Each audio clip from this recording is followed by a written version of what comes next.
Ating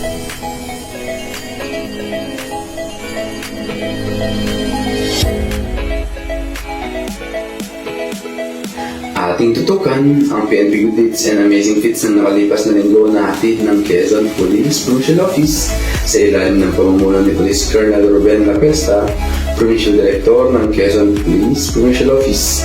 Ating tunghayan sa PNP good deeds and amazing feats.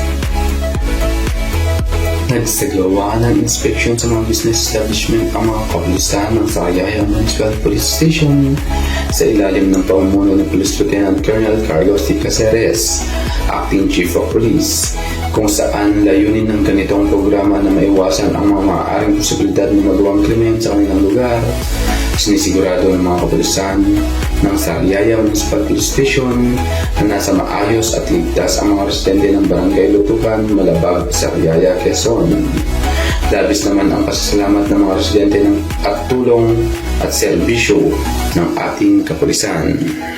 Samantala, nagsagawa naman ng off-land breaking doon ang mga kapulisan ng General Nakar Municipal Police Station sa ilalim ng pamumuno ni Police Major Leonardo P. Verdes, Acting Chief of Police. Nagsagawa ang mga ito ng inspeksyon at pagbisita sa mga establishmento ng kanilang nasasakupang lugar.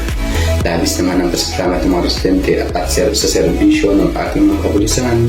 Samantala, sinigurado naman ng General Nakar MPS na patuloy ang kanilang pagsasagawa ng ganitong mga programa upang makatulong sa ating komunidad. Bayanihan para sa mga estudyanteng Quezonian. Yan naman ang sinagawa ng San Antonio Municipal Police Station sa ilalim ng pamumuno ni Police Major R.J. C. Basnik, Chief of Police, kung saan nagbigay sila ng financial assistance kay Mr. Clarence Suarez. Ito ay kaugnay sa bayanihan para sa estudyanteng Quezonian. Labis naman ang pasasalamat ng pamilya ng bata sa tulong na inihandog ng mga kapulisan. Namigay naman ng tulong at regalo ang isang miyembro ng Plaridel Quezon Municipal Police Station para sa mga katitista at mga tao ng simbahan, kung saan nagbigay ito ng ngiti at tuwa sa mga nakatanggap ng regalo. Labis naman ang pasasalamat ng mga ito sa mga regalong handog ng kapulisan.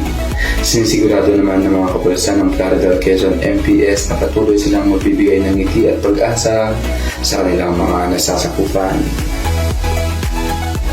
At iyan ang ilan sa mga katangitanging serbisyong publiko handog ng masisipag at disiplinadong kapulisan ng Quezon Police Provincial Office sa ilalim ng pamumuno ng masigasig nitong Provincial Director ng Quezon PPO na si Police Colonel Ruben Lacuesta, katuwang ang mga miyembro ng command group at mga hepe ng pulisya at iba't iba pang unit leaders sa walang sawang pagsuporta sa ating mamamayan. Ito ang Quezon Police Provincial Office. Dahil dito sa Quezon, ang gusto ng pulis, ligtas ka.